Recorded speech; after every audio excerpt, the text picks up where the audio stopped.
नमस्कार बच्चों। आप अब तक तो जान चुके होंगे कि एक भारत श्रेष्ठ भारत मिशन के अंडर हम सिक्किम के बारे में जानकारी हासिल कर रहे हैं। जैसा कि पिछली वीडियो में हमने सिक्किम के बारे में काफ़ी चीज़ों के बारे में डिस्कस किया सिक्किम की, तो अब हम इस वीडियो में सिक्किम के लोगों के बारे में और उनके कल्चर के बारे में जानेंगे। बेटा, हम पहले देख चुके हैं सिक्किम में 3 तरह की कम्युनिटी के लोग रहते हैं। हम आज उनके बारे में और उनके कल्चर के बारे में जानते हैं। जो 3 कम्युनिटीज़ हैं सिक्किम की, लेप्चा, भूतिया और नेपाली, इन तीनों कम्युनिटीज़ के कल्चर के बारे में आज की वीडियो में हम जानेंगे। तो पहले लेप्चा लोगों के बारे में और उनके कल्चर के बारे में जानते हैं। लेप्चा को सिक्किम का मूल निवासी माना जाता है। ये लोग अपने आप को रोंगप कहते हैं। रोंगप यानी चिल्ड्रन ऑफ गॉड। अधिकतर लोग बुद्ध धर्म को मानते हैं और ज़्यादातर इनमें से क्रिश्चियनिटी में कन्वर्ट होते जा रहे हैं। कुछ ऐसे लोग अभी भी बचे हैं इनमें जो अपना पुराना धर्म फॉलो करते हैं, जिसको मुन कहते हैं ये लोग। लेप्चा लोगों की बेटा अपनी भाषा है, लेप्चा भाषा जिसे कहते हैं। उसकी एक लिपि है रोंग। जैसे हर भाषा की लिपि होती है, ऐसे लेप्चा भाषा की लिपि है रोंग। रोंग में भी हर भाषा की तरह कॉन्सोनेंट्स हैं, जिन्हें ये कहते हैं अमु अमिंग, और वॉवल्स हैं जिसको कहते हैं अकुप अमिंग, और नंबर्स को भी अपना ही भाषा में अलग तरीके से ये लोग बुलाते हैं। ज़्यादातर इनके कॉन्सोनेंट्स और वॉवल्स के जो प्रोनाउंसिएशन है वो हमारा हिंदी के का, खा, गा, ङ उनसे मिलता जुलता ही है। ट्रेडिशनल ड्रेसेस लेप्चा लोगों की जो हैं बेटा, जो वुमेन है लेप्चा, वो एक दुम्बुन नाम की ड्रेस पहनती है, यानी एक साड़ी के तरीके की ड्रेस होती है। वो एंकल लेंथ तक लंबी होती है और उसे दुम्बुन कहते हैं। और वो एक साथ फुल स्लीव का ब्लाउज पहनती हैं। किसी भी कलर का कॉम्बिनेशन वो पहन सकती हैं। ब्लाउज को टागो कहा जाता है। मेन जो हैं लेप्चा के, वो दुम्परा पहनते हैं। दुम्परा एक मल्टी कलर का हाथ से बना हुआ कपड़ा होता है, और उसके साथ ये वाइट शर्ट और एंकल से थोड़ा सा ऊंचा यानी नी लेंथ तक का एक ट्राउजर पहनते हैं, और एक राउंड कैप पहनते हैं जिसे ये लोग थ्याकतुक बोलते हैं। लोगों के बारे में और उनके कल्चर के बारे में, भूतिया लोग ओरिजिनली तिब्बत से आए माने जाते हैं, और ये 15वीं शताब्दी में सिक्किम में माइग्रेट हुए थे। और लेप्चा जो हैं वो इनसे पहले 13वीं शताब्दी में ही आ चुके थे, सिक्किम में बस चुके थे आकर के। ये लोग भी ज़्यादातर बुद्ध धर्म ही फॉलो करते हैं, और इनमें भी कुछ लोग अभी भी ऐसे हैं जो इनका पुराना धर्म जो है, पुराने उसको फॉलो करते हैं, अपने धर्म को, जो निंगमा और काग्यू स्कूल से बिलोंग करता है। लैंग्वेज इनकी बेटा लोपो है, और जिसकी लिपि तिब्बत की ही है, भाषा की लिपि है, तिब्बतन भाषा की। इसमें भी सेम वही है, कॉन्सोनेंट्स हैं, वॉवल्स हैं, और नंबर्स को बोलने का इनका अपना एक तरीका है। जैसे 0 को लेकोर, 1 को चिग, 2 को नाई, 3 को सम, 4 को शी, 5 को गा। इसी तरह से इनका अपनी भाषा है और अपना प्रोनाउंसिएशन का तरीका है, और वर्ड्स इनके प्रोनाउंस वही होते हैं हिंदी की तरह, का, खा, गा। कोई वर्ड चेंज होता है, बस उसकी फॉर्मेशन अलग है। प्रोनाउंसिएशन हिंदी जैसी ही है। जितनी भी सिक्किम में भाषाएं बोली जाती हैं, जितनी कम्युनिटीज ये भाषा बोलती हैं, उनकी प्रोनाउंसिएशन ऑलमोस्ट हिंदी जैसी है, बस उनकी फॉर्मेशन थोड़ी सी अलग है, हर अल्फ़ाबेट की, हर अक्षर की। ड्रेसेस जो हैं भूतिया लोगों की, ये एक बाखू नाम की ड्रेस पहनते हैं। एक लंबा सा क्लोक होता है, जैसे क्लोक टाइप, जैसे बड़ा सा लंबा सा गाउन टाइप हो गया, आगे से बंद होने वाला वो क्लोक, लंबा गाउन और आगे से बंद होने वाला जो ड्रेस होती है उसे क्लोक कहते हैं। और मेन जो हैं इनके बाखू के साथ एक जैकेट वियर करते हैं, वेस्ट कोट वियर करते हैं, जिसे ये या बोलते हैं। शर्ट पहनते हैं उसके साथ, जिसे ये यंथासे कहते हैं। एक कैप पहनते हैं जिसे शाम्बो कहते हैं। बाखू के साथ ये लोग लूज ट्राउजर पहनते हैं। विमेन जो हैं भूतिया लोगों में वो भी बाखू पहनती हैं, और बाखू जो है उसके साथ ये सिल्क का एक ब्लाउज पहनती हैं जिसे होंजू कहा जाता है। और बाखू के फ्रंट पोर्शन में एक लूज शीट जो मल्टी कलर की होती है, ऊन से बने हुए कपड़े की, वो पहनती हैं। उसके ऊपर कोई ज्योमेट्रिकल डिज़ाइन बने होते हैं, जैसे लाइनें लाइनें, स्क्वायर स्क्वायर, ऐसे कुछ भी डिज़ाइन ये लोग, जैसे हाथ से बना होता है तो कोई भी डिज़ाइन ये बनाते हैं उस पर, जिसे पैंगडेन कहा जाता है। और ये ज़्यादातर मैरिड जो वुमेन होती हैं वो पहनती हैं। जो अनमैरिड होती हैं वो ये पैंगडन नहीं पहनती हैं आगे, और बिना पैंगडन के सिर्फ बाखू और होंजू पहनती हैं अनमैरिड वुमेन। नेपाली लोगों के बारे में और उनके कल्चर के बारे में। नेपाली लोग ओरिजिनली नेपाल से माइग्रेट हुए सिक्किम में। पहले जब ये लोग आए तो लेप्चा और भूतिया पहले से ही सिक्किम में रह रहे थे, लेकिन जैसे ही नेपाली लोग जब से आए हैं सिक्किम में और अब तक इनकी जनसंख्या इतनी बढ़ गई है कि लेप्चा और भूतिया वहाँ पे माइनॉरिटी हो गए हैं और ये डोमिनेंट कम्युनिटी बन गए हैं। नेपाली लोगों का रिलीजन बेटा, अब कुछ नेपाली लोग जो हैं वो बुद्ध धर्म को फॉलो करने लग गए हैं। अधिकतर नेपाली अभी भी हिंदू धर्म को ही फॉलो करते हैं।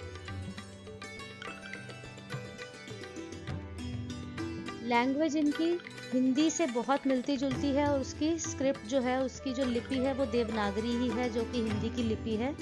और इनके अल्फ़ाबेट भी हिंदी जैसे ही हैं, का खा गा घा ण, और लिखने में भी और प्रोनाउंसिएशन में भी सेम वॉवल्स भी हैं हिंदी वाले, और कुछ इनके अपने अलग तरीके भी हैं उनको प्रोनाउंस करने के। गिनती कोई बहुत थोड़े से अलग तरीके से प्रोनाउंस करते हैं, काफ़ी मिलता जुलता ही तरीका है हिंदी से। 1 2 3 4 5 6 7 8 9 10 इस तरह से कुछ कुछ फ़र्क है हिंदी से, बाकी ज़्यादातर सब मिलता जुलता है हिंदी से एकदम बहुत ज़्यादा।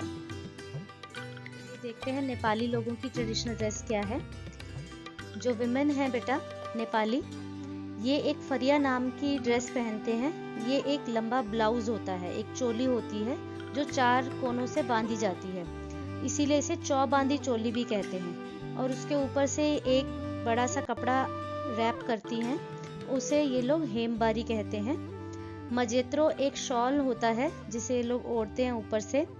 और कभी कभी डांस करते टाइम फरिया के साथ ये लोग एक लंबा सा कपड़ा अपने सिर पर बांध लेते हैं जो वेस्ट तक होता है, जिसे ये लोग पचौरी कहते हैं।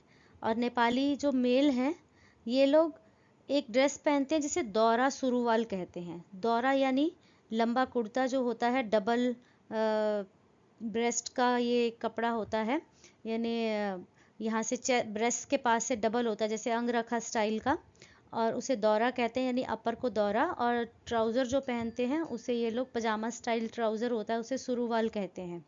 उसके साथ ये एक वेस्ट कोट पहनते हैं जिसे आस्कॉट कहते हैं, और एक बेल्ट पहनते हैं जिसे पटोकी कहते हैं।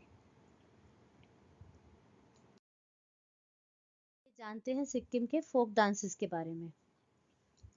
सिक्किम क्योंकि एक बहुत मल्टी कल्चरल सा स्टेट है, तो यहाँ पर बहुत तरह के फोक डांसेस देखने को मिलते हैं। ज़्यादातर सभी कम्युनिटीज़ सिक्किम की नेचर से बहुत इन्फ्लुएंस्ड हैं, वो नेचर को भगवान मानती हैं, तो इसीलिए वो लोग के फोक डांसेस में भी, उनके गीतों में भी ज़्यादातर नेचर, एनवायरनमेंट, इन सब चीज़ों का ही जिक्र होता है। इन सब चीज़ों को ही वो डिपिक्ट करते हैं अपने डांसेस के द्वारा, अपनी खेती बाड़ी से रिलेटेड चीज़ों को डिपिक्ट करते हैं। जैसे कि हमारे भारत के और स्टेट्स में भी होता है, खेती से रिलेटेड गाने होते हैं, डांस होते हैं, जैसे अपने यहाँ बैसाखी में और लोहड़ी पर, ये सारे हमारे हार्वेस्टिंग से रिलेटेड फंक्शन हैं। ऐसे ही सिक्किम में भी हार्वेस्ट से रिलेटेड भी डांस हैं बहुत से, और ज़्यादातर जैसे इनके देवी देवताओं से रिलेटेड डांस होते हैं, जो कि ये मास्क पहनकर उनको पोर्ट्रे करते हैं। और सारी चीज़ें बहुत ही मल्टी कलर सी होती हैं, कलरफुल सी होती हैं, बहुत ही सुंदर लगती हैं। आपको बेटा हर कम्युनिटी के कुछ फोक डांसेस के बारे में नाम बताऊंगी। जैसे लेप्चा के फोक डांसेस हैं जो माल लोक, चूफाट, कारनोक लोक, मोंड्रेक लोक, टेंडोंग लोफाट, ये सारे फोक डांसेस के नाम हैं। मैंने सिर्फ आपको नाम बताए हैं, आपको खुद रिसर्च करना है इस बारे में कि ये डांसेस कौन से त्योहार से बिलोंग करते हैं, कौन से ओकेजन पे किए जाते हैं, कैसी ड्रेसेस पहनकर किए जाते हैं। भूतिया फोक डांसेस, ताशी शब्दों, याकचाम, सिंगी चाम, तालाची, लू खांगथामो। नेपाली फोक डांसेस,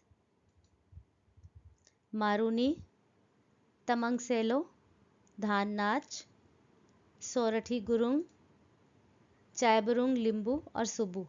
ये बेटा जैसे नेपाल में हमने देखा कि 2-3 कम्युनिटी के लोग हैं, तमंग हैं, गुरुंग हैं, लिंबू हैं, तो इनके लोक नाच भी बहुत से मिक्सअप से हैं। मारूनी सबसे कॉमन सा फोक डांस है इनका। आप लोग रिसर्च करेंगे इनके बारे में, जानेंगे तो आपको पता चलेगा। और ज़्यादातर डांसेस के जो नाम हैं वो उसी ही चीज़ से बिलोंग करते हैं। जैसे धान नाच हो गया, धान नाच यानी जब चावल की फसल पकती है तब ये लोग डांस ये वाला करते हैं। मास्क डांसेस हैं सिक्किम में बहुत सारे। जैसा अभी मैंने पहले भी बताया कि ये लोग अपने देवी देवताओं को या किसी प्रथा को डिपिक्ट करने के हिसाब से डांस करते हैं।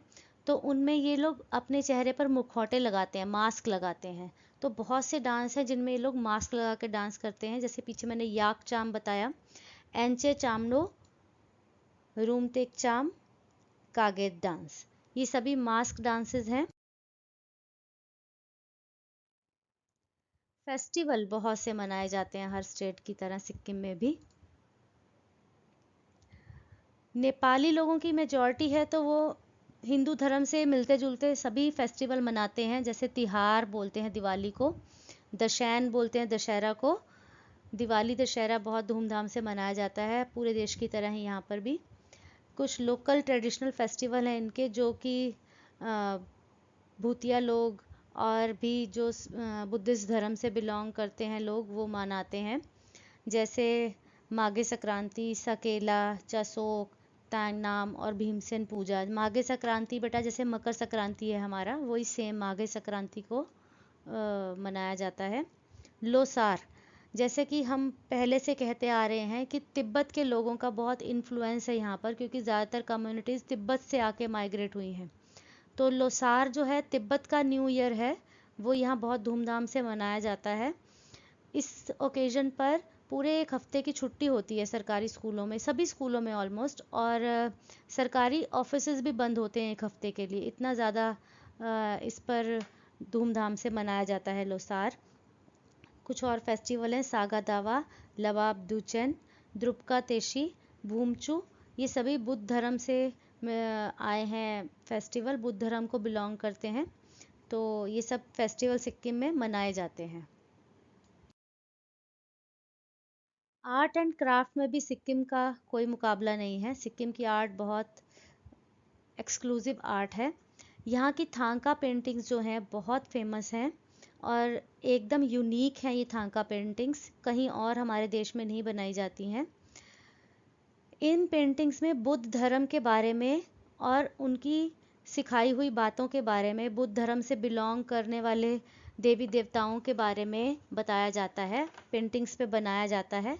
ये कॉटन का कैनवस होता है और इसका फ्रेम सिल्क का होता है। इस पे हर पेंटिंग में बुद्ध की एक मूर्ति, बुद्ध की फ़ोटो, बुद्ध भगवान की फ़ोटो तो होती ही है। और अभी तो ये और भी चीज़ों के लिए बनाई जाने लग गई है थांका पेंटिंग्स, खाली बुद्ध धर्म की चीज़ों को बताने के लिए नहीं बनाई जाती, अभी और चीज़ों के लिए भी बनाई जानी शुरू हो चुकी हैं। वहाँ का बेटा क्राफ्ट में सबसे नंबर 1 पर आता है चौक से टेबल। ये एक फोल्डेबल टेबल होता है। ये पूरे वर्ल्ड में फेमस है, जो कि सिर्फ सिक्किम में ही बनाया जाता है। इसके साइजेस अलग अलग हो सकते हैं। हाथ से पूरा इसके ऊपर कार्विंग की होती है बेटा, और इसके अलग अलग डिज़ाइन, अलग अलग साइज़ हो सकते हैं। ये अपने स्टाइल के लिए फेमस है कि सिर्फ सिक्किम में ही बनता है। तो बेटा हमने देखा सिक्किम के बारे में बहुत सारी चीज़ों को कोशिश की है मैंने कवर अप करने की। इसके अलावा भी आप लोग जानकारी एकत्रित कीजिए, बहुत सुंदर सा प्रोजेक्ट बनाइए। सिक्किम की लैंग्वेज के बारे में भी हम इन्हीं महीनों में सीखेंगे। हमारा फरवरी तक चलने वाला है ये एक भारत श्रेष्ठ भारत का प्रोजेक्ट। तो जैसे मैंने थोड़ा सा इंट्रो दिया है आपको सभी लैंग्वेजेस का, हम और भी कोशिश करेंगे आपको लैंग्वेज के बारे में और सिखाने की। तो देखते हैं आप लोग कितने क्यूरियस होके और जानकारी निकालते हैं सब चीज़ों के बारे में सिक्किम की, और एक अच्छा सुंदर सा प्रोजेक्ट, क्रिएटिव सा प्रोजेक्ट पेश करते हैं। All the best.